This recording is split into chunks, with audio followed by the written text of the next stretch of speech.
شروع اللہ کا نام لے کر جو بڑا مہربان نہایت رحم والا ہے۔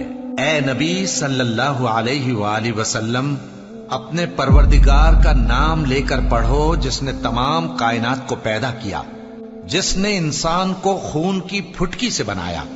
پڑھو اور تمہارا پروردگار بڑا کریم ہے، جس نے قلم کے ذریعے سے علم سکھایا اور انسان کو وہ باتیں سکھائیں جن کا اس کو علم نہ تھا، مگر انسان سرکش ہو جاتا ہے اس بنا پر کہ وہ اپنے آپ کو بے نیاز سمجھتا ہے۔ کچھ شک نہیں کہ سب کو تمہارے پروردگار ہی کی طرف لوٹ کر جانا ہے۔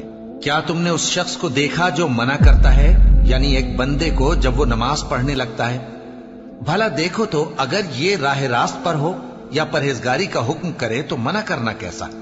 تو اس کا انجام کیا ہوگا؟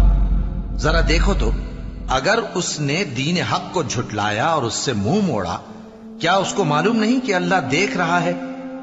دیکھو اگر وہ باز نہ آئے گا تو ہم اس کی پیشانی کے بال پکڑ کر گھسیٹیں گے، یعنی اس جھوٹے خطا کار کی پیشانی کے بال، تو وہ اپنے یاران مجلس کو بلا لے، ہم بھی دوزخ کے فرشتوں کو بلائیں گے۔ دیکھو اس کا کہا نہ ماننا اور سجدہ کرنا اور اللہ کا قرب حاصل کرتے رہنا۔